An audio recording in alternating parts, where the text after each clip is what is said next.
Assalamualaikum, salam sejahtera dan selamat pagi untuk anda semua yang sedang menonton kami di program Apa Khabar Malaysia. Jadi apa khabar anda semua keluarga Malaysia, dan diharapkan anda mulakan hari ini dengan penuh keceriaan. Dan pastinya anda tertanya-tanya siapakah pengacara yang akan bersama dengan anda untuk episod kedua hari ini. Saya Nur Salihah Azmi bersama rakan pengacara yang segak di sana. Ini rahsia awet muda Kik Izu. Saya Izu Yusof bersama anda selama 1 jam, dan rahsia untuk awet muda Salihah dalam bangun pagi mulakan dengan madu 1 sudu. Itu yang penting. Sudu saja? Yes. Okay, setiap hari kena amalkan. Setiap hari lah kena amalkan. Bagus. Dan Salihah, kita akan bersiaran selama 1 jam bermula dari 9 pagi sehingga ke 10 pagi nanti, dan kita akan bawakan perkembangan berita-berita terkini semestinya di Bernama TV, yang mana selain daripada berita kita juga bawakan isu-isu terkini yang akan kita sembangkan sebentar nanti, yang mana bukan saja kita tapi juga akan disampaikan oleh rakan tugas kita di bilik berita. Dan Salihah, apa lagi berita yang kita nak kongsikan di pagi hari ini? Sebab saya difahamkan kita turut ada berita yang sedih untuk dikongsikan kepada penonton Bernama TV hari ini. Ya, itulah dia untuk hari ini. Dan satu berita yang agak menyedihkan kerana ianya adalah daripada kampung saya di utara nan hujung di sana, Kedah. Dan dikabarkan Baling telah dilanda banjir dan mangsa-mangsa banjir telah dibawa untuk penempatan sementara. Dan untuk proses-proses membantu mereka juga melibatkan juga agensi, dan dikabarkannya berjalan dengan lancar, Izu. Dan kita harapkan juga apa yang terjadi ini dijadikan satu juga iktibar untuk kita lebih bersedia apabila banjir melanda kita, ya. Dan di VT sekarang kita lihat ya keadaan yang terjadi di Baling, perkembangan semasa di sana, di mana ini juga menampakkan keadaan yang agak teruk juga, tetapi walau bagaimanapun mangsa banjir berjaya dipindahkan dengan lancar, Izu. Dan semalam juga yang mana banjir yang dapat saya kongsikan kepada anda, banjir yang berlaku pada sekitar jam 2 petang semalam selama 3 jam hujan lebat telah menyebabkan banjir lumpur kalau setakat berita yang dimaklumkan, dan pada jam lebih kurang dalam 5 ke 5.30 petang banjir telah berlaku. Tapi detailnya akan diperincikan oleh rakan tugas saya, tapi sedikit gambaran kasar yang boleh saya berikan kepada penonton sekalian adalah sebanyak 334 mangsa dari 9 buah kampung telah dipindahkan ke beberapa PPS, Pusat Pembinaan Sementara, dan 3 buah PPS yang dapat dikongsikan infonya, antaranya Sekolah Kebangsaan Iboy, Sekolah Kebangsaan Syed Sheikh, dan Sekolah Menengah Kebangsaan Jerai. Dan ini info terbaru yang baru saja saya baca sebentar tadi di laman sosial, yang mana 3 sekeluarga dalam umur antara 14 hingga 53 tahun disahkan hilang dihanyutkan arus, dan perkara tersebut telah dimaklumkan oleh Setiausaha Akhbar kepada Menteri Besar Kedah, yang mana bukan sahaja mangsa tapi juga rumah turut hanyut di bawah arus deras. Dan juga mungkin di dalam keadaan ini, ya, mungkin di antara bantuan seperti makanan, minuman, selimut dan sebagainya juga diperlukan oleh bangsa-bangsa yang terlibat di dalam banjir ini. Tapi walau bagaimanapun kita mendoakan supaya keadaan ini akan surut dan reda, supaya kita dapat kembali kepada keadaan yang lebih baik, ya. Dan mungkin kita akan bergerak ke portal bernama.com. Dan portal.com tu kita akan pergi sebentar nanti. Tapi apabila kita menyebut berkaitan dengan keterisan subsidi, semalam di Apa Khabar Malaysia kita telah membincangkan satu topik dengan Prof Azmi yang mana merakyatkan subsidi. Dan hari ini kita dah lihat apabila menyebut berkaitan dengan subsidi, 3 perkara penting, 3 barang-barang penting yang menjadi sensitif di Malaysia. Antaranya kita ada minyak masak, petrol dan juga ayam. Dan kepada anda semua di luar sana yang mana sekiranya terjumpa mana-mana peniaga atau pengusaha atau kedai yang meletakkan harga di luar daripada harga kawalan maksimum yang telah ditetapkan oleh kerajaan, boleh salurkan aduan anda di portal dan juga email eaduan@kpdnhcp.gov.my, ataupun boleh sahaja hubungi talian centernya, iaitu 1800-886-800 untuk menyampaikan sebarang aduan. Tapi Salihah, yang paling pentingnya adalah bukan sekadar aduan itu, tapi penguatkuasaan yang dilaksanakan oleh agensi penguatkuasa itu. Jadi Salihah, lepas ni kita ada apa lagi? Betul. Selepas ini kita akan beralih kepada perkembangan kaji cuaca bersama dengan rakan setugas, supaya kita dapat memberikan informasi kepada para penonton Apa Khabar Malaysia, supaya anda dapat melakukan persiapan sebelum keluar ke rumah. Jadi kita saksikan dahulu ramalan kaji cuaca. Silakan.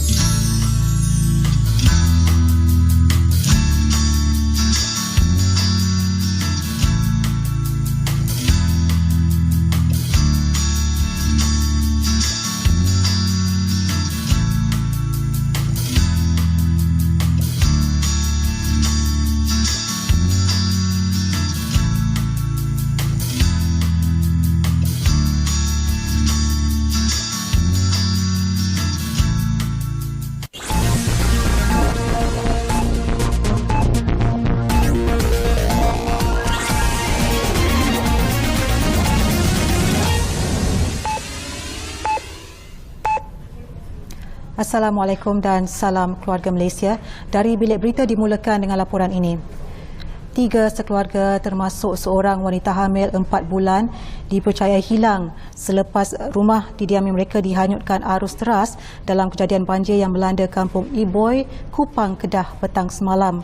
Ketiga-tiga mangsa adalah Salma Mat Akib 53, Nurul Hanis Abu Hassan 23 dan Muhammad Khairul Ikhwan Nur Azman 14 tahun. Manakala seramai 334 orang mangsa banjir dari 9 kampung di Baling Kedah dipindahkan ke beberapa pusat pemindahan sementara PPS setakat 2 pagi tadi. Ketua Polis Daerah Baling, Superintendent Syamsuddin Mamat berkata, setakat ini sebanyak 85 buah rumah dilaporkan terjejas ekoran bencana yang berlaku kira-kira 4 petang semalam. Kita telah melakukan perpindahan seramai 334 orang ke pusat pemindahan. Manakala pelajar di Yayasan Al-Qaryah seramai 1,008 orang masih berada di Yayasan Al-Qaryah dalam keadaan baik kerana memandangkan air telah surut dan sebagainya, hanya kesan-kesan lumpur dan sebagainya. Semua keperluan termasuk makanan, selimut dan bantal turut disediakan sebaik mungkin oleh agensi berkaitan dan pihak lain yang mengulurkan bantuan di pusat-pusat pemindahan. Sistem geotanaman dan geotani yang dibangunkan Jabatan Pertanian dapat membantu para petani memperkukuh rantaian sistem makanan negara, terutama dalam subsektor tanaman makanan supaya lebih efisien bagi mengurangkan impak akibat krisis makanan. Menteri Pertanian dan Industri Makanan Datuk Seri Dr. Ronald Kiandi menyeru semua pemain industri untuk mengambil peluang mendaftar dengan sistem geotanaman dan mengguna pakai sistem geotani untuk perancangan pembangunan pertanian yang lebih efisien dan impaknya akan beri kesan secara langsung kepada sektor pertanian negara. Sistem itu diyakini dapat memberi manfaat kepada para petani dan pemborong dalam merancang pengeluaran hasil tanaman makanan mengikut permintaan dan penawaran serta membuka ruang pasaran untuk dimanfaatkan sepenuhnya oleh pemain industri makanan. Padanan pasaran atau e-dagang secara terus di antara usahawan tani dengan pengeksport juga boleh dicapai secara dalam talian melalui sistem geotanaman. Sistem ini menjimatkan kos, mesra pengguna, interaktif, mudah difahami dan boleh diakses oleh semua pemegang taruh termasuk jabatan atau agensi lain. Teks ucapan beliau dibacakan oleh Timbalan Ketua Setiausaha Dasar Kementerian Pertanian dan Industri Makanan MAFI, Azhar Hanim Ahmad.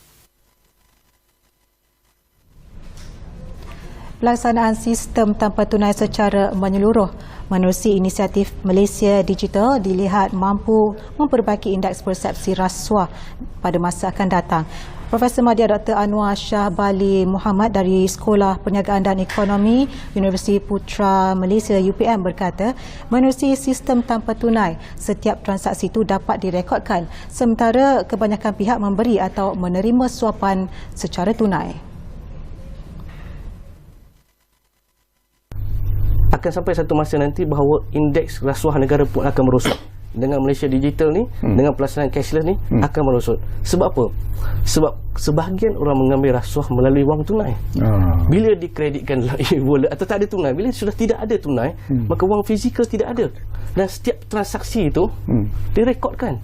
Tentu sekali kadar rasuah akan berkurangan secara signifikan. Pelaksanaan sistem tanpa tunai juga memberi manfaat yang lebih kepada rakyat, termasuk pelanggan dan peniaga kerana mereka boleh melihat kawalan harga serta membandingkan harga-harga menggunakan rekod di dalam e-dompet.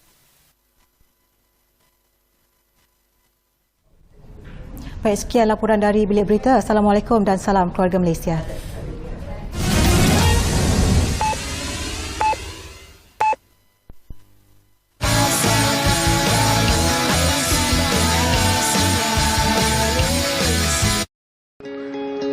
Saat yang paling bermakna dan paling bersejarah dalam negara kita, iaitu menyambut kemerdekaan negara serta meraihkan kelahiran sebuah negara Malaysia yang sama-sama kita cintai.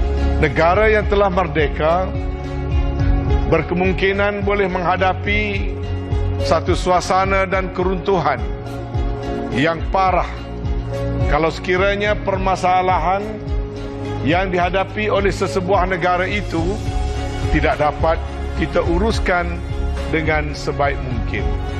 2 tahun negara dilanda pandemik COVID-19. Bagaimana di saat itu kita memerlukan kepada solidariti rakyat, kemantapan kepimpinan, kestabilan politik untuk memungkinkan kita keluar daripada satu episod wabak yang belum pernah dilihat dalam sejarah dunia, malah sepanjang peradaban manusia. Satu suasana baru timbul yang antara lain sedang kita hadapi dalam bentuk yang tidak kurang mengancam, termasuklah tekanan kenaikan harga dan peningkatan kadar inflasi yang sekali lagi dihadapi oleh semua negara di seluruh dunia. Kesediaan kerajaan membuat intervensi dengan membuat keputusan-keputusan nekat agar rakyat kita, rakyat terbanyak, terutamanya di luar bandar, golongan di bawah daripada pendapatan 5,000 sebulan atau dipanggil B40, agar tidak terjejas terus. Mudah-mudahan konsep teguh bersama, konsep keluarga Malaysia yang sangat-sangat didambakan pada masa ini, kesatuan, penyatuan, kebersamaan, permuafakatan kita dalam menghadapi masalah-masalah sebagai satu negara bangsa yang merdeka akan dapat kita junjung, akan dapat kita pikul secara bersama. Dan saya berharap dengan pelancaran logo dan tema minda, fokus dan tumpuan rakyat keseluruhannya akan sama-sama memberikan perhatian, komitmen dan penyertaan untuk kita menyambut hari yang bersejarah ini sebagai satu keluarga besar Malaysia, keluarga Malaysia yang benar-benar teguh bersama.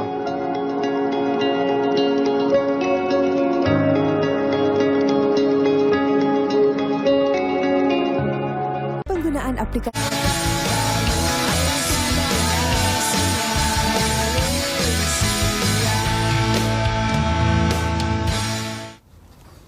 Baik, bertemu kembali dalam Apa Khabar Malaysia, segalanya sentosa bersama saya Izzuel Yusof dan saya Nur Salihah Azmi, dan teruskan kesetiaan anda bersama dengan kami. Banyak lagi ya paparan dan juga topik menarik bakal kami kongsikan bersama dengan anda. Sepanjang 1 jam kita bersiaran di Bernama TV hari ini, dan Salihah, tadi kita dah tengok ramalan cuaca dan juga berita-berita terkini apa yang terjadi semalam dan juga pagi ini. Betul. Dan kalau kita melihat kepada kesemua perkembangan itu, kalau nak tahu lebih lanjutnya Salihah, jangan lupa untuk ikuti kita punya kesemua platform media sosial. Kita ada Instagram kita iaitu Bernama TV Official, Facebook dan Twitter iaitu Bernama TV.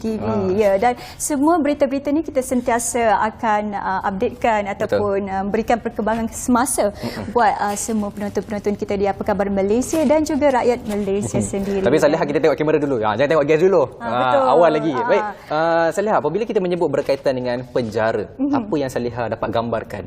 Okey. So sebenarnya bila kita melihat konsep penjara ni, ramai tahu yang banduan itu apabila mendapat hukuman mereka akan diletakkan dalam penjara untuk menjalani hukuman. Tetapi sebenarnya penjara ini adalah sesuatu yang lebih lagi fungsinya. Ia lebih kepada pemulihan dan juga sebagainya. Ya, mungkin perkara tersebut tidak diceritakan kepada orang ramai ataupun tidak ditunjukkan kepada orang ramai bahawa di dalam penjara itu sendiri ada kisah-kisah yang di sebalik tirai besi itu, ada kisah yang menarik yang tidak dikongsikan kepada khalayak ramai di luar sana. Contohnya kalau dulu kita dapat lihat warga tirai besi ini keputusan SPM-nya cemerlang, kemahirannya bagus dan sebagainya. Tapi bagaimana perjalanan kisah mereka, bagaimana pihak penjara itu sendiri memperkasakan banduan, itu yang akan kita bawakan topiknya, perbincangannya pada hari ini dengan tetamunya iaitu Timbalan Komisioner Penjara Zainah Pardi selaku Ketua Seksyen Vocational dan Industri Bahagian Pengurusan Banduan Jabatan Penjara Malaysia bagi membincangkan tajuk kita pada hari ini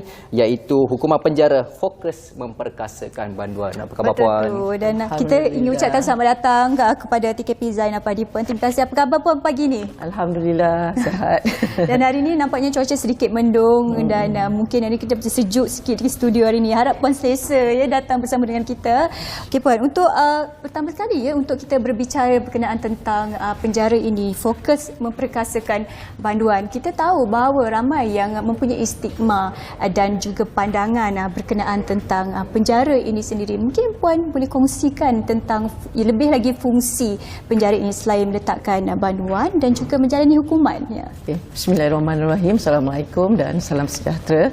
Terima kasih saya ucapkan pada pihak TV Bernama, especially untuk rancangan Apa Khabar Malaysia. So, sudi mengundang Jabatan Penjara untuk slot pada pagi inilah. Sama-sama. Okey, untuk program memperkasakan banduan ni, sebenarnya kita lebih fokus kepada memberi peluang kedua kepada banduan.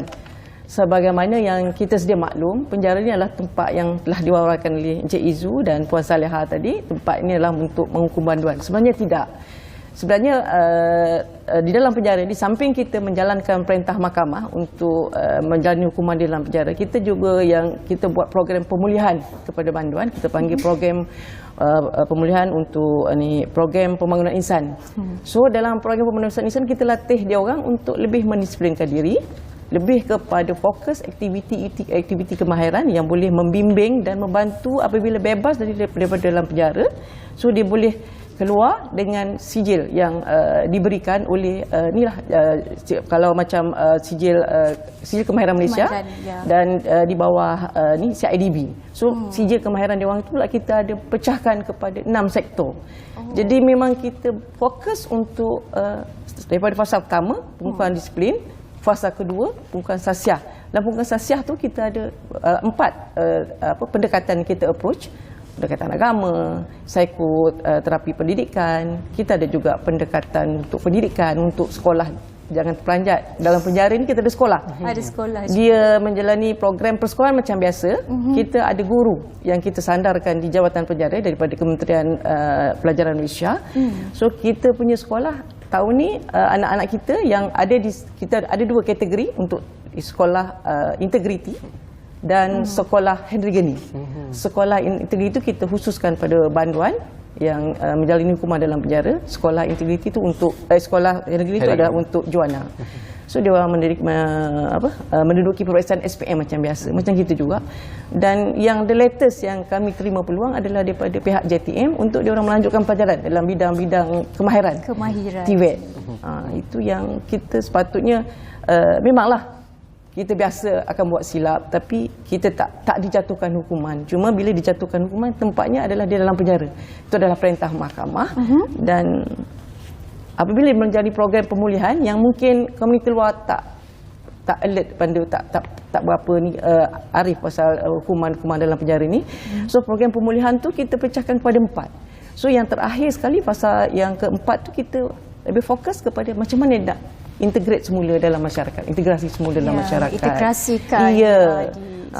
Kalau kita tengok sekarang ni Jabatan Penjara memang telah mengadakan program CSI dengan korporat-korporat luar macam Panasonic, syarikat-syarikat yang memang gah di Malaysia lah. Jadi kesanggupan masyarakat luar menerima penjara itu adalah harapan kami supaya kita diberi peluang kedua untuk supaya dia tidak mengulangi apa yang telah dibuat untuk kesalahan kali yang pertama. Saya sebenarnya saya tertarik dengan apa yang Puan Zainah sebutkan tadi, yang mana di dalam kawasan penjara itu sendiri ada 2 buah sekolah. Yang pertama sekolah integrasi dan juga yang kedua sekolah Henry Geni. Mungkin Puan boleh kongsikan lebih lanjut berkaitan dengan sekolah ini. Apakah perbezaan antara mereka yang dimasukkan ke sekolah Henry Geni dan juga sekolah integrasi ini? Mungkin Puan boleh kongsikan. Sekolah integriti. Sekolah integriti, maafkan saya. Sekolah integriti ni cumanya di dalam dia akan mengikut ruang pelajaran macam biasa, macam pendidikan di sekolah. Cuma bezanya di sekolah integriti tak ada banyak beza. Cuma kalau di luar kita tengok kita akan bagi peluang pada akademik dan kemahiran TVET untuk sekolah teknik vocational kan. Sekarang kita dah panggil sekolah vocational. Jadi itu juga yang kita buat, ruang dan peluang. Cuma untuk yang Jabatan Penjara kita bagi ruang tu sama macam di luar juga. So dia ada peringkat menengah, dan peringkat pengajian tinggi. Dan sampai sekarang kita dah ada program yang pergi buat diploma, kita jalan kerjasama dengan Universiti Open Malaysia. Lepas tu kita ada buat juga dengan Universiti Sultan Idris di Perak. So kita ada peringkat pengajian, peringkat diploma, peringkat ijazah, dan yang paling itulah masyarakat kena tahu dia orang dah sampai ke PhD sekarang. Wow. Alhamdulillah. Satu maknanya dekat situ pencapaian. Satu pencapaian yang tinggi walaupun mereka merupakan banduan, tapi mereka juga mampu melanjutkan pelajaran sehingga ke peringkat yang tertinggi di Malaysia, iaitu peringkat PhD. Dan itu merupakan salah satu perkara yang kalau bagi saya sendiri terkejut dengar. Boleh dibanggakan, ya, Puan. betul. Dan kita tahu tiada orang yang sempurna dalam kehidupan ini. Kita melakukan kesilapan, tetapi kita akan belajar daripada kesilapan Ya, itu betul. dan menjadikan kehidupan kita lebih baik.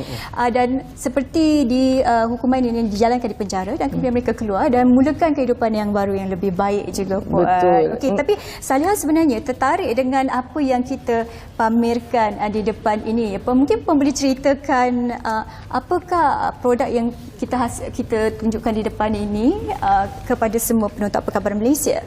Okey, apa yang kita pamerkan di depan ini adalah sebenarnya produk-produk fabrik di Jabatan Penjara macam yang saya maklumkan tadi.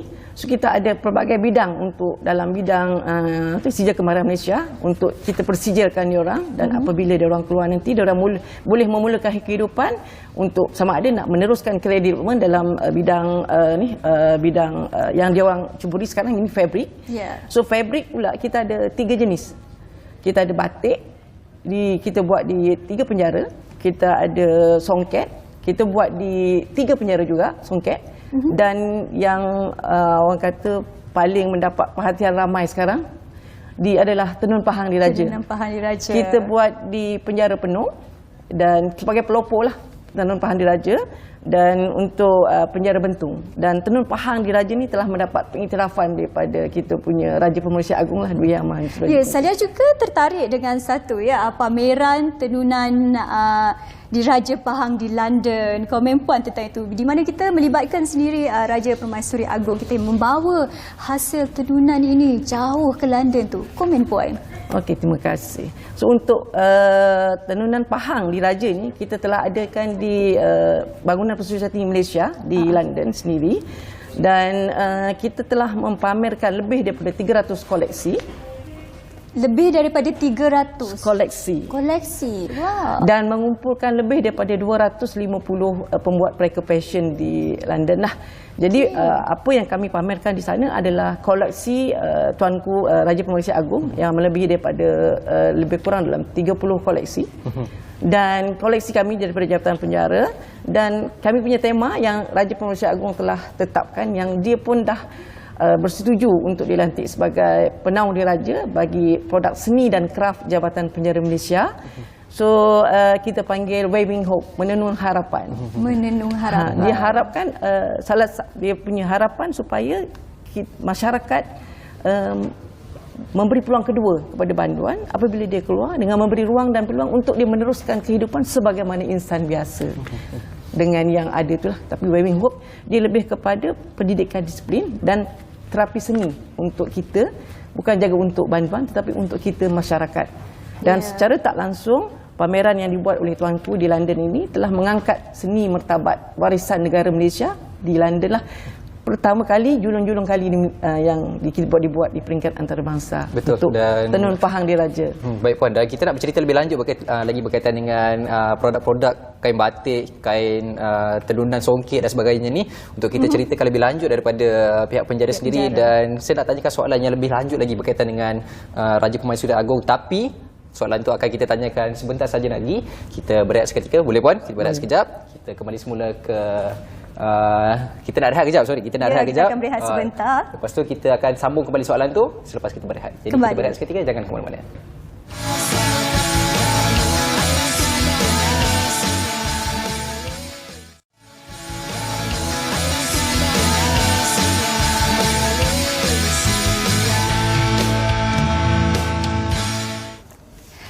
Okey, kita kembali bersama dengan kami di Apa Khabar Malaysia. Jadi pastinya anda teruskan bersama dengan kami. Sekali lagi kita akan membincangkan lebih banyak lagi informasi bersama dengan tetamu kita hari ini.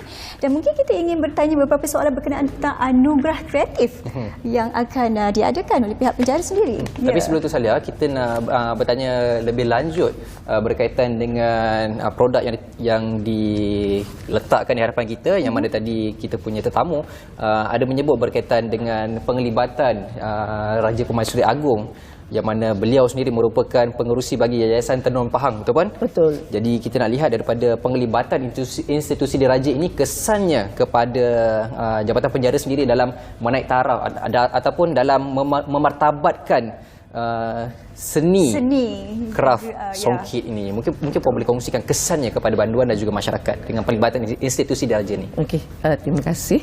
So untuk kesannya kepada Jabatan Penjara, saya bagi spesifik lah. Of course lah, sangat-sangat yang membanggakan.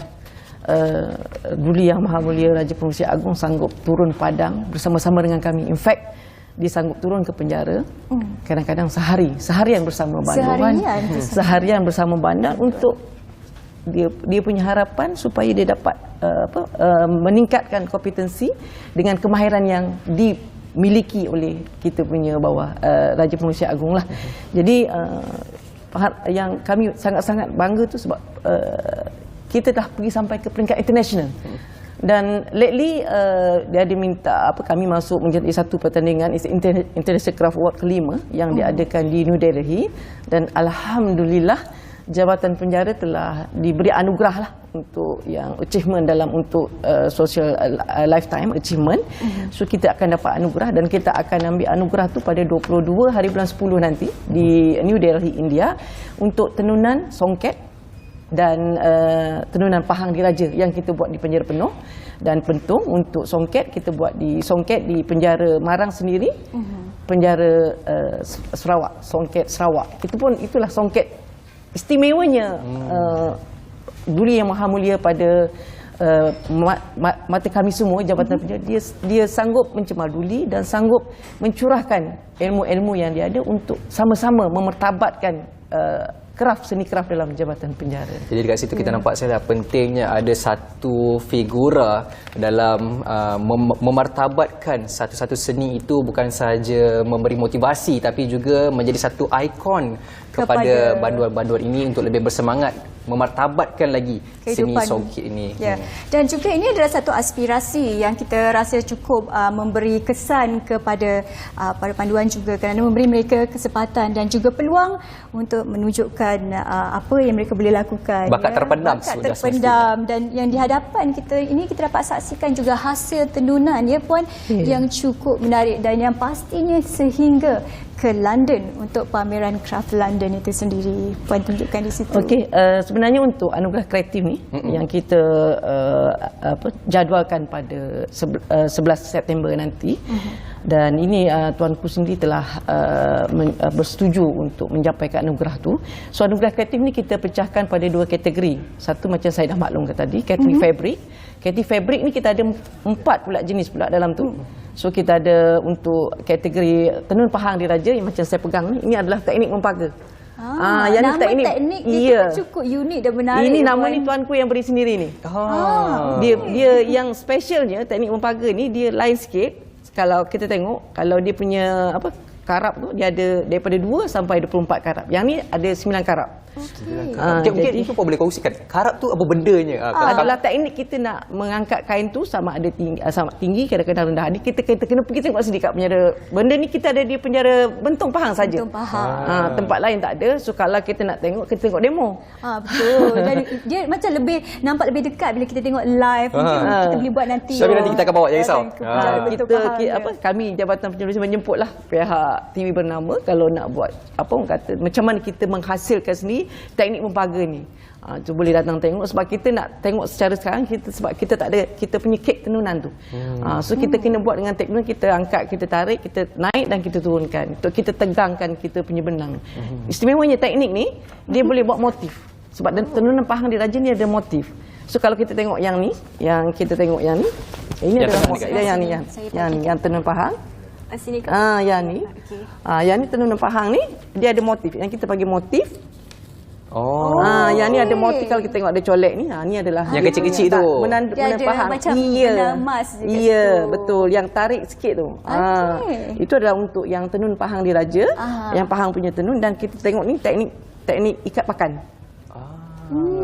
So, itu dia ada pelbagai teknik sebenarnya bila melibatkan tenunan Pahang ini, dan ini juga di antara yang cukup menarik, ada macam benang emas kat situ. Ya, betul. Ini kita panggil teknik. Jadi kita boleh buat gunakan benang perak pun kita boleh buat juga.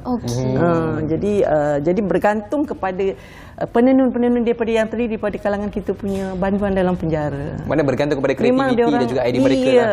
Dan kebanyakan teknik dan idea ni ditambah baik oleh kita punya Raja Pengusias Agung lah. Dia memang sangat-sangat fokus untuk tenun Pahang diraja ni. Okey. Alright, Puan, dan untuk kita kembali juga lagi untuk kita memberikan pengisian kepada penonton Apa Khabar Malaysia kita hari ini, dan mungkin Puan juga boleh kongsikan juga lagi apa aktiviti dan juga program sebagai latihan, dan juga menjadikan juga para banduan kita ini dilengkapi dengan ilmu dan juga program-program sahsiah yang boleh membantu mereka apabila mereka keluar daripada penjara, Puan. Selain daripada bidang fabrik, kita ada 5 bidang lagi. Kita ada bidang makanan untuk kita komplitkan dia orang dengan ilmu masak, pastry. Kemudian kita buat frozen food. Kalau kita tengok kuih yang jualan hari raya tu, setiap tahun tu, alhamdulillah tahun ni dapat sambutan yang amat luar biasa daripada masyarakat luar lah. Siap ada jualan hari raya, Puan. Ya, jualan hari raya. Dan sebenarnya jualan macam kita jual ni tenun Pahang ni, dia kita akan masukkan dalam kita punya tabung akaun amanah kebajikan dan pemulihan penghuni. So dia memang tak ada make keuntungan lah dekat situ. Cumanya kita jadikan duit yang kita masuk tabung semula ni adalah untuk kita buat operate kita punya ni, untuk tambah baik kita punya industri dalam penjara. Dua, kita buat kebajikan untuk macam kita buat program agama untuk pendidikan. So duit tu tak ke manalah kita masuk dalam tabung, dan kita gunakan duit tu untuk kebajikan bantuan dalam penjara. Jadi kat situ Puan Zainah dah clarify awal, duit tu tak ke mana-mana, dia rolling balik untuk kebajikan panduan. Mereka hasilkannya, dan itu akan membantu mereka juga dari sisi itu. Ya, Puan, ini kita berbicara juga berkenaan tentang stigma masyarakat. Ya, kita tahu ini tidak boleh dapat dielakkan, ya, di mana ramai juga berpendapat bahawa para banduan ini sebenarnya bila keluar itu mereka masih bermasalah, dan ini adalah satu stigma yang perlu kita perjelaskan. Mungkin Puan boleh memberi kita lebih pendapat dan juga pencerahan pada hari ini. Okey, itulah yang macam saya maklumkan, kita sebagai manusia biasa tak lepas daripada melakukan kesalahan. Cuma itulah dengan aktiviti pemulihan yang kita buat di dalam penjara, pelbagai pendekatan yang kita gunakan, pendekatan psikologi, pendekatan keagamaan. Yang paling pentingnya untuk dari segi kemahiran, dari persediaan diorang untuk bebas dengan kemahiran yang kita berikan, adalah diharapkan masyarakat dapat memberi peluang kedua. Peluang kedua untuk diorang memulakan kehidupan. Jadi peluang dan harapan, sekiranya kita tak bagi, macam mana diorang nak meneruskan kehidupan? Jadi kehidupan tu bergantung pada komitmen keluarga apabila dibebaskan, dan komuniti di luar sana. Jadi support dari kedua-kedua tu dan kemahuan bantuan tu sendiri. So insya-Allah jika ada kemahuan daripada individu tu sendiri, ada peluang untuk diorang berubah ke arah insan yang lebih produktif. Jadi dekat situ pentingnya untuk kita bukan sahaja mendidik, tapi memberi pendedahan kepada masyarakat di luar sana, terutamanya generasi sekarang, untuk tidak memandang enteng ataupun tidak memandang rendah kepada golongan banduan ini, kerana mereka bukan sahaja, yalah orang kata dah buat salah tu, itu kesalahan yang lalu lah. Semua manusia melakukan kesilapan. Akan tetapi mereka juga layak diberi peluang kedua, dan Jabatan Penjara Malaysia telah memberikan pelbagai inisiatif untuk memastikan mereka juga mampu untuk meneruskan kelangsungan hidup, bukan sahaja selepas keluar, tapi juga untuk jangka masa panjang, berkeluarga dan sebagainya. Ini saya kira mungkin adalah sokongan secara menyeluruh, ya, di mana ianya harus datang daripada keluarga, rakan-rakan, dan yang pastinya juga masyarakat.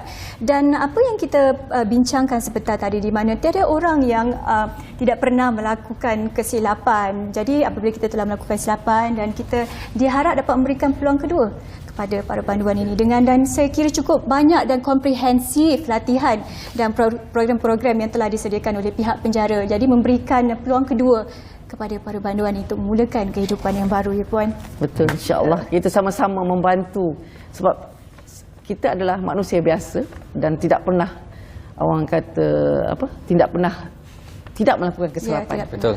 Jadi peluang kedua tu semua orang perlu. Jadi bukannya banduan, kita pun perlu. Jadi apabila banduan dibebaskan dalam dia tidak mengulangi kesalahan yang lama, itulah peranan komuniti dan keluarga sendiri. Itu yang paling penting. Sebab dia akan bersama-sama dengan kita meneruskan kehidupan. Betul. Selepas dibebaskan. Ya. Dan sama ada kita tahu ataupun tidak, sedar ataupun tidak, itu terpulang kepada kita. Yang pastinya identiti mereka sentiasa dirahsiakan, hanya mereka sahaja yang tahu mereka merupakan bekas banduan di Malaysia. Dan itu adalah satu lagi yang ingin kita juga perjelaskan. Memang apabila mereka keluar daripada penjara akan ada cabaran dan juga perkara yang perlu dihadapi, tetapi ini adalah sesuatu yang telah sediakan oleh pihak penjara dengan memberikan program dan juga latihan untuk mereka memulakan hidupan baru. Betul, itu merupakan salah satu inisiatif yang baik sebenarnya untuk mereka, bagi mempersiapkan mereka bersedia untuk kelangsungan hidup selepas keluar daripada penjara dengan pelbagai skill dan juga kemahiran yang telah diberikan. Itulah saya nampak tadi banyak sangat tenunan Pahang dia. Yang pasti saya paling suka ni Puan, yang ada tenunan, ada benang emas ini. Motif. Cukup kreatif di situ ya. Okay. Kalau yang ni bagi lelaki, saya tahu pakai je. Saya tak tahu nak Tapi izin yang untuk kita- Salihah. Tapi yang ni adalah kita panggil warna alam. Warna alam. Iya, teknik warna alam yang kita gunakan tumbuh-tumbuhan sebelum jadi. Macam kita guna teknik. Saya rasa inspirasi ni mesti datang dari pokok kan? Ya. Mungkin Inspirasi, depan tu ada pokok dan sebagainya, tengok Acik tengok batang pokok warna hijau, warna coklat kan. Tapi apapun kita ucapkan terima kasih kepada Puan Zainah atas kesudian bersama dengan kita dalam Apa Khabar Malaysia hari ini selama setengah jam. Dan kita nak ke mana dah selepas ni, Salihah? Kita ada apa lagi? Okey, selepas ini kita akan melihat VT yang kita sediakan untuk anda ya. Sabah daftar kinabatangan sebagai tapak Rizab Biosfera Dunia. Dan kita akan saksikan VT ini. Silakan. Yang telah disediakan oleh Biro Wartawan Bernama di sana. Silakan.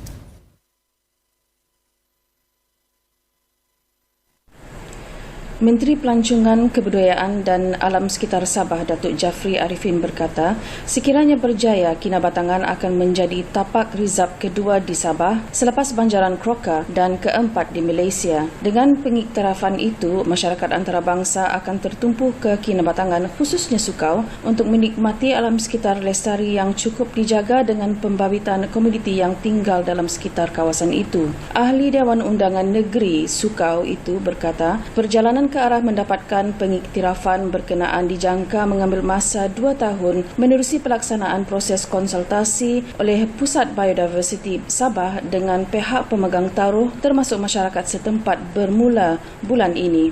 Katanya dapatan daripada konsultasi itu adalah sebahagian keperluan bagi dokumen pencalonan yang akan dihantar ke UNESCO melalui Kerajaan Persekutuan. Menurut Jafri, melalui program Manusia dan Biosfera UNESCO itu, satu plan pengurusan bersepadu berdasarkan perundangan Sabah yang sedia ada akan dibangunkan dengan penglibatan semua pemegang taruh di kinabatangan. Ia melibatkan zon pengurusan yang mempunyai objektif tersendiri seperti zon teras, zon penampan dan zon transisi akan dikenal pasti agar semua pemegang taruh mempunyai peranan harus dimainkan dan seterusnya mendapat manfaat sewajarnya daripada sektor ekonomi terhasil daripada pengiktirafan antarabangsa ke atas tapak itu.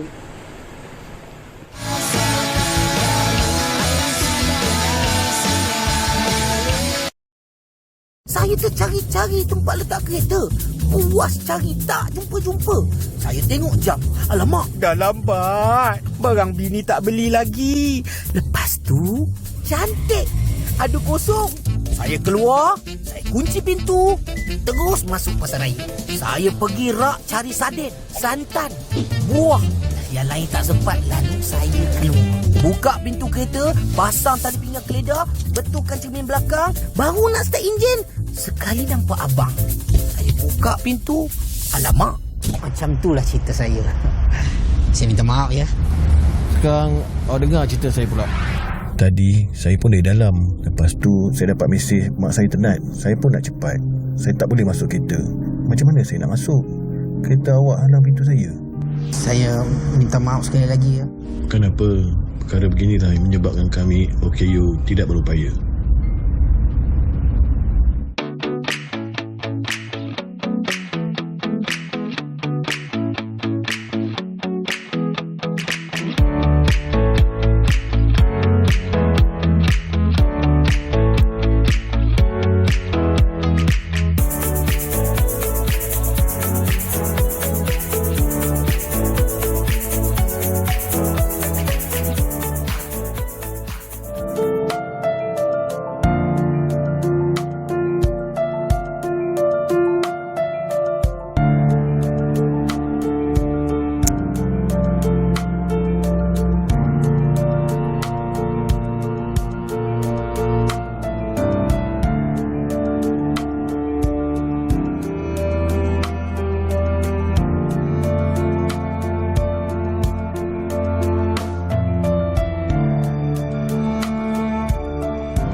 Hai, kembali lagi bersama dengan kami di Apa Khabar Malaysia. Dan Izu, pagi ni ada satu soalan saya nak tanya kepada Izu. Izu ada cita-cita nak jadi usahawan ke tidak?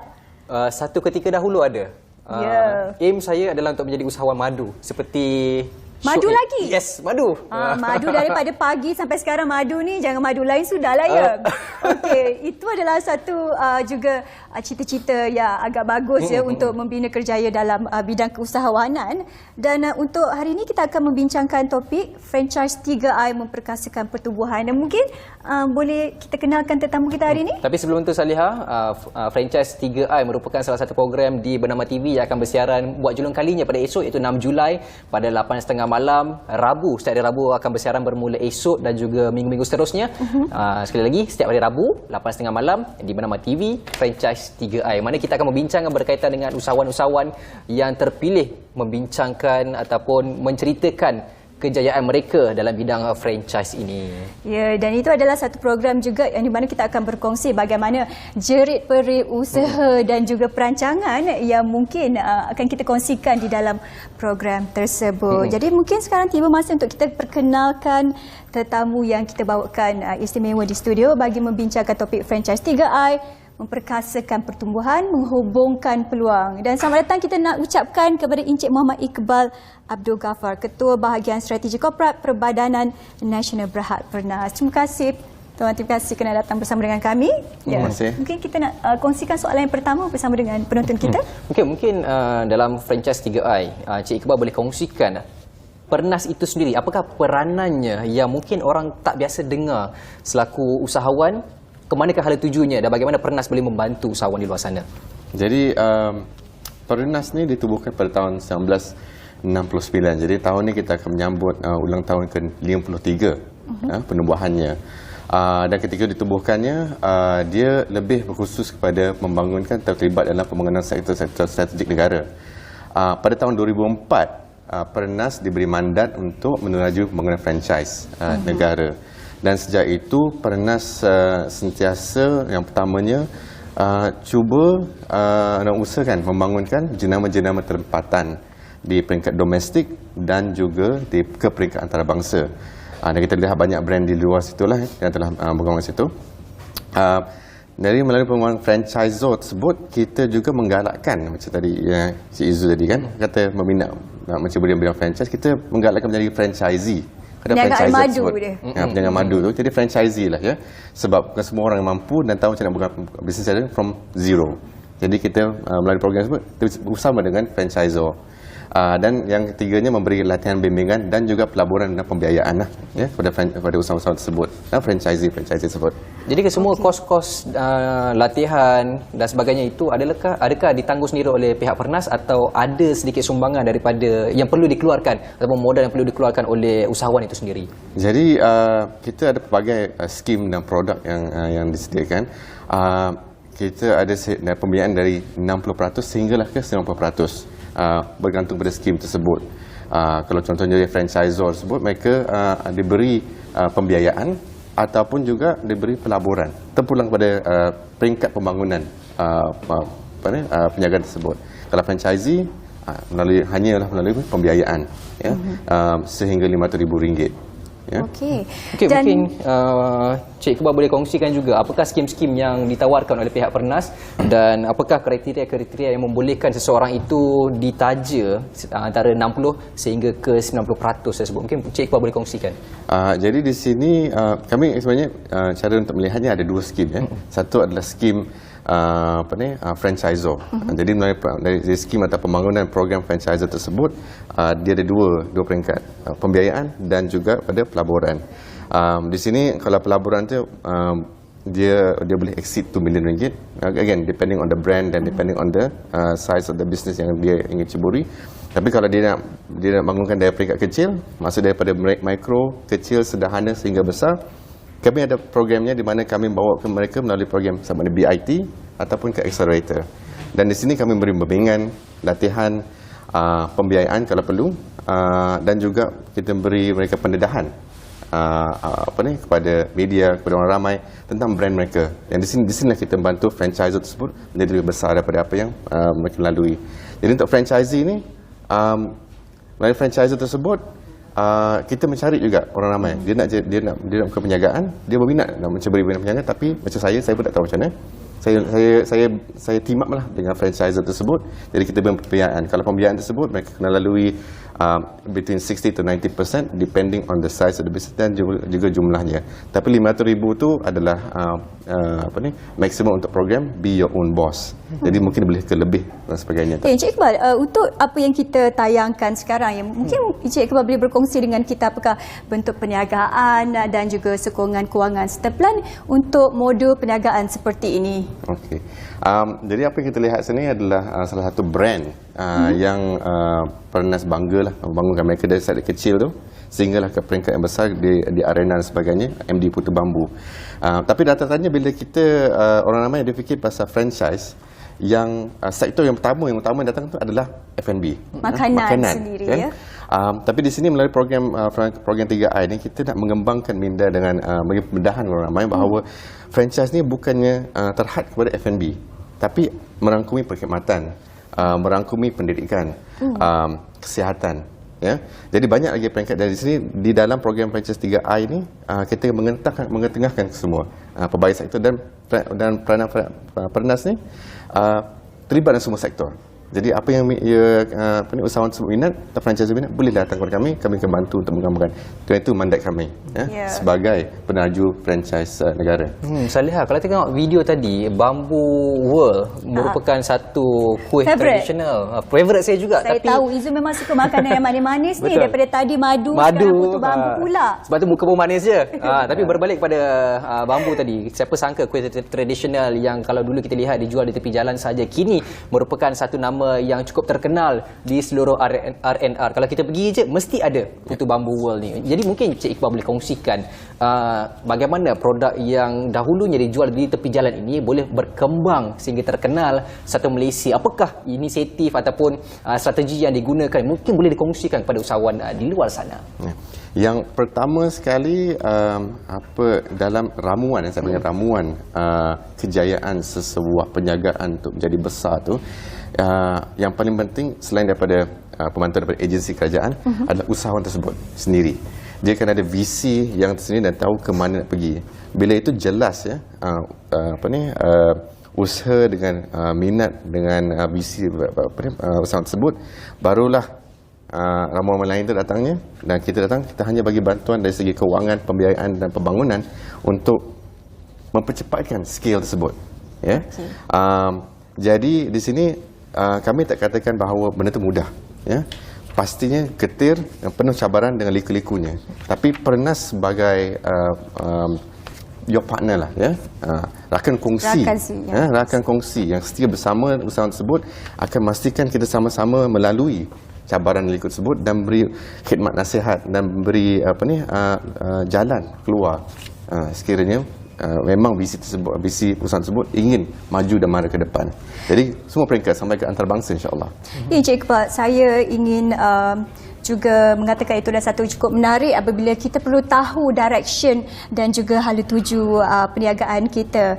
Dan juga apabila kita dah tahu direction dan apa perniagaan yang ingin kita lakukan, mungkin kita boleh mencari saluran bantuan dan juga apa yang perlu anda lakukan dalam langkah yang seterusnya. Dan bercakap tentang itu, mungkin Encik Iqbal sendiri boleh berkongsi dengan kita apakah kriteria yang dipilih oleh Pernas sendiri dalam memberi bantuan kepada usahawan muda ini. Jadi kalau kita cakap soal program ni sebut program 3I ni, bila kita ketengahkan brand-brand atau jenama yang akan orang ramai nanti menonton sebanyak 12-13 episod nanti. Yang pertamanya, mereka semua ni menerima pembiayaan daripada Pernas. Ya, itu yang kita utama. Yang keduanya, macam saya sebut tadi, kepelbagaian sektor. Jadi bukan hanya tentu khusus kepada F&B, tapi pelbagai sektor. Jadi di sini kita mahu orang ramai itu melihat, saya bukan hanya perlu mencuburi bidang F&B, tapi perkhidmatan, kesihatan, kecantikan dan sebagainya. Dan yang kita akhir juga kita di sini pun kita tengok kerana usahawan tu melalui pelbagai peringkat pembangunan, mereka pasti akan capai ke satu peringkat kejayaan tertentu. Jadi mereka start daripada bawah sehinggalah ke peringkat sekarang ni. Jadi kita nak kena that story, that narrative. Apakah cabaran yang lalu dan apakah yang mereka lakukan, apa macam mana Pernas membantu mereka sampai ke peringkat sekarang ni dan seterusnya, insya-Allah. Dan kita dikongsikan juga klip yang kita tayangkan sekarang. Ini adalah jenis perniagaan F&B juga yang mungkin Tuan boleh kongsikan dengan kita apakah rahsia-rahsia kejayaan dan mungkin juga cabaran yang mereka ini perlu lalui sehingga berjaya menjadi perniagaan franchise hingga ke tahap itu. Yang pertama selalunya kalau sekiranya mereka start daripada kecil, ya kan, kalau kita tengoklah, saya selalu katakan saya gunakan apa yang penjaga kecil ni, contoh Makcik Kiah yang mulakan perniagaan sebagai nasi lemak, kan, Cik Kiah kita. Mereka ni selalunya tak ada branding, ya, dan mereka selalunya saya nak kais pagi, kais pagi makan pagi, kais petang makan petang, kan. Tapi di sini kadang-kadang kita selalu sedap lah nasi lemak, burger dan sebagainya. Mereka ada potensi, cuma mereka tak tahu macam mana. Jadi cabaran pertama mereka adalah saya nak kembangkan tapi saya tak tahu macam mana. Ya, macam nak buat penjenamaan ni, macam mana saya nak cari pembiayaan ni, macam mana cari supplier dan sebagainya. Ya, resepi dah ada. Jadi di sini cabaran pertama mereka adalah mengembangkan perniagaan selain daripada apa yang mereka ada situ. Jadi di sini kebanyakan adalah dari segi knowledge ataupun ilmu, macam mana systemize it. Ya, supaya dia tak bergantung pada saya untuk hasilkan. Saya penatlah kalau ada 1000 store saya kena buat, tapi menggunakan resepi dan sistem tertentu. Jadi sini kami bantu. Kedua, cabaran mereka adalah pembiayaan. Ya, tak cukup sekat 5,000, 10,000, tapi kalau nak lagi besar, nak lagi banyak outlet, maka perlulah pelaburan banyak. Tapi kemudian sini kata you boleh recover kalau sekiranya business model cash flow tu saya rasa ada dan mencukupi. Jadi saya akan bantu. So, ini nampak dekat situ pentingnya peranan Perbadanan Nasional Berhad sebagai mentor bagi membimbing usahawan-usahawan ini berjaya dalam perniagaan mereka. Dan kita nak balik kembali untuk mempromosikan program franchise 3I, dan juga jangan lupa tonton di Bernama TV. Dan kita ada banyak pengisian dalam program ini dan anda perlu saksikan program ini kerana ia akan berkongsi juga pelbagai tips-tips dan juga program-program di dalam franchise 3I. Kita ingin ucapkan terima kasih sekarang kepada temu kita dan kita akan seterusnya ke pesanan penaja.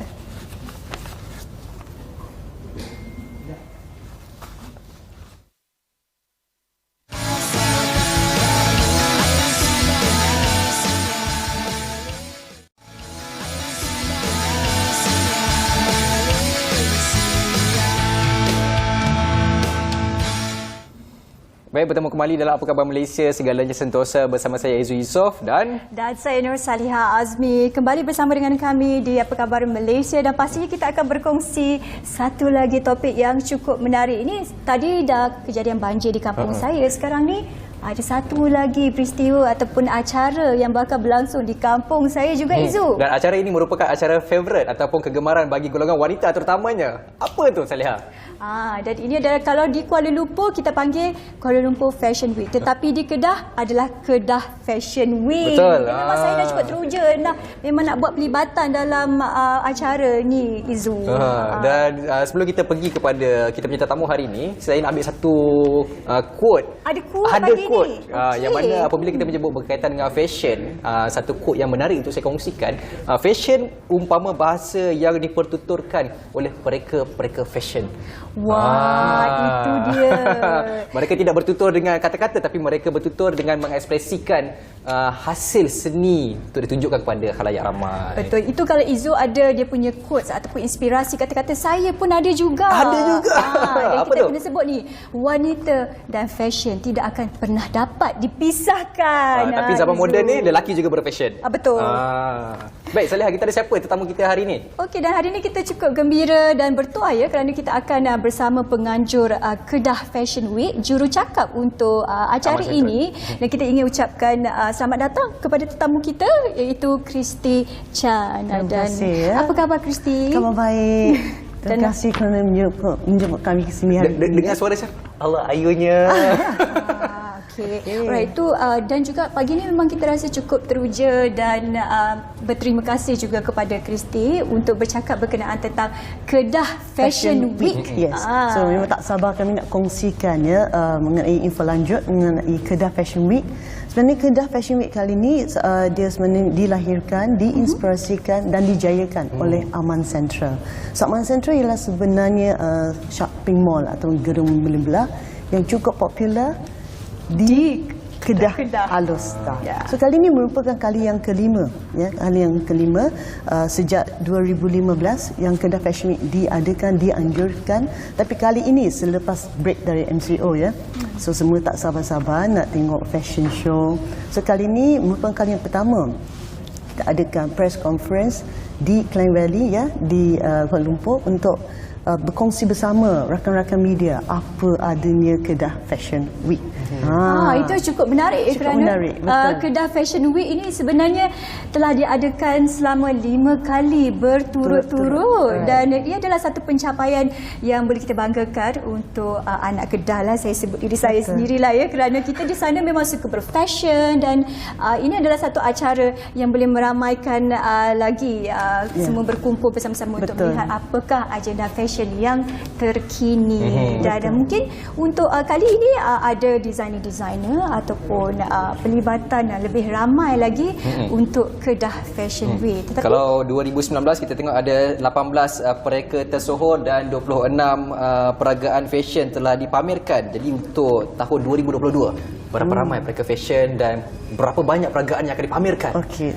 Untuk Kedah Fashion Week yang bakal diadakan pada 5, 6, 7 hari bulan Ogos nanti, memang banyak yang tak sabar-sabar. Ada juga yang nak buat perancangan, ambil cuti nak pergi sini untuk tengok fashion show. Tapi kali ni kita tak akan bagi tahu semua siapa yang datang. Secret dulu. Tapi kita akan buat sneak preview antara nama-namanya yang mungkin anda berminat, yang ingin tahu, seperti Eric Chong. Okey, pereka fashion tanah air yang cukup popular, Bonzaina, Sedan Luna, Amaze, Wanda Mary, Syafiq Aiman dan banyak lagi. So antara orangnya nanti kita kena tahulah, mengikuti pengembangan sosial media, laman web Aman Central untuk mengetahui perkembangan lanjut, siapa yang akan datang, apa lagi. Tapi Kedah Fashion Week kali ini bukan sahaja kita ada fashion show. Fashion show Kedah Fashion Week ini merupakan satu pementasan, satu opportunity untuk designer-designer untuk berkongsi ilham, inspirasi mereka melalui pertunjukan fashion. Tapi dia juga merupakan satu pementasan, satu peluang kepada orang-orang muda, mereka muda, generasi baru. So it's also an opportunity untuk mereka berkongsi inspirasi mereka melalui fashion. Tapi Kedah Fashion Week kali ini bukan saja fashion show, sama dengan tagline Aman Central, where everything comes together. Itu tagline Aman Central. So Where pada everything comes together. So kita ada sesuatu untuk setiap pengunjung. So antaranya ialah malam muzik oleh tetamu-tetamu khas. Siapakah artisnya tu? Siapa artisnya? Ini yang paling penting. Antara nama besar tetamu ada seperti Dayang Nur Faizah, Kai Bahar, Yes. Masya, Masya. Dan Masya juga ada. Masya juga ada. And what's important, ramai ingin tahu siapa pengacaranya, who's the host. Ialah Malaysia Sweetheart, Natasha Hudson. Natasha Hudson. Kenapa tidak kita menjadi hostnya? Nama yang cukup besar untuk mengemparkan Kedah Fashion Week kali ini. A night of fashion, entertainment, music. It's about lifestyle. Yeah, it's all about lifestyle dedicated to the shopper out there untuk dan kali ini Kedah Fashion Week bukannya sahaja popular di Kedah, bukan sahaja bahagian Northern. Apabila kita berkongsi maklumat dengan rakan-rakan media, rakan-rakan di luar sana, mereka terutamanya yang anak-anak negeri Kedah, mereka rasa bangga. Anak-anak negeri Kedah seperti anda. Mereka rasa bangga sebab yang kali ini Kedah Fashion Week bukannya sahaja satu pementasan dalam negeri, tetapi telah menjadi satu pementasan antarabangsa. Mengapa antarabangsa? Sebab kita juga ada fashion designer yang dijemput khas dari negara jiran seperti Thailand. Nama yang cukup tidak asing ialah seperti Hirankit Patara Boribokul. Dia merupakan pemenang fashion design untuk National Costume 2015 yang memaparkan tuk-tuk di National Costume. Dan selain daripada dia ialah fashion design dari Filipina, iaitu Edwin Au. So nama yang cukup popular. So bukannya sahaja menjadi satu pementasan di setakat Malaysia, tapi international stage, setaraf dengan antarabangsa. Itu Salihah suka untuk kita kongsikan juga ya, seperti Kristi katakan kepada kita bahawa ini adalah satu pameran fashion bukan sahaja melibatkan dalam negara Malaysia, tetapi juga melibatkan antarabangsa. Ini adalah satu kombinasi yang cukup bagus untuk kita pamerkan juga di negeri Kedah. Dan jangan lupa ya, Izzah pun kena datang nanti ni. Nampaklah Kedah Fashion Week yang akan diadakan nanti. Tapi untuk seterusnya kita juga ingin mengetahui sebelum ini, tahun-tahun sebelumnya mereka juga menggarapkan tema-tema tertentu. Mungkin kali ini Kristi boleh kongsikan bersama dengan kita tema istimewa untuk Kedah Fashion Week kali ini. So kali ini inspirasi datang dari Roman touch dan minimalist. Ini cukup penting, cukup unik ya. Biasanya orang ingat dengan Roman touch ialah sesuatu yang amat rich, right? Tapi minimalist juga, di mana dia akan mengisi ruang kekosongan untuk mereka yang suka minimalist. So that two comes together kali ini. So untuk anda ataupun shopper di luar sana yang ingin tahu macam mana nak datang, ada juga yang tahu saya nak datang lah tapi I nak special seat, macam mana tu. So yang berita baik tu ialah Aman Central akan memberi 30 access, all access, 30 sahaja, 30 pieces of all access untuk shopper. Kalau nak tahu macam mana nak menang tu, nak dapat, kena ikutilah laman sosial mereka. Instagram Aman Central, Facebook ialah Aman Central Alostar, ataupun layari sesawang mereka di www.amancentral.com.my. Itu yang paling penting tu ya. Jadi nampak dekat situ kita kena follow rapat Aman Central supaya kita tidak terlepas info-info semasa berkaitan dengan Kedah Fashion Week ni. Betul, follow rapat, saya suka ayat tu. Maksudnya kita perlu sentiasa mengikuti perkembangan sosial media untuk Kedah Fashion Week ini untuk anda mengetahui apakah dan juga details lagi tentang acara ini. Dan sebenarnya kita ingin mengucapkan terima kasih kepada tetamu kita. Tetamu kat sebelah sana, Salihah. Saya nak bicara dengan Izzah dulu dan juga mengucapkan terima kasih kepada Tapi saya ada satu berita yang most important sebelum kita say goodbye.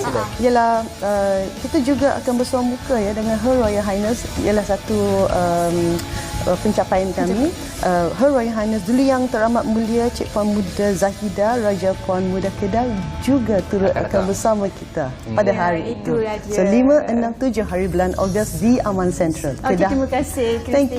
Thank you.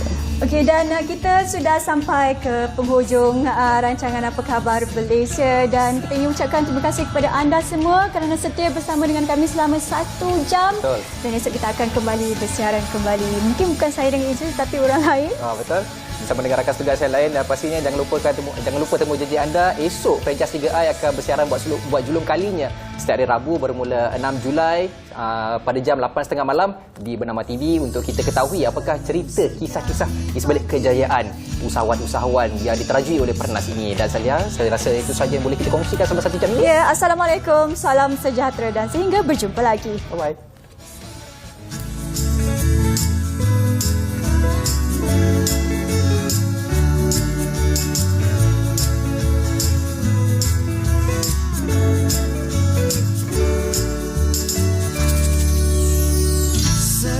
Segar di pagi hari, terus bangkit yakin berdiri.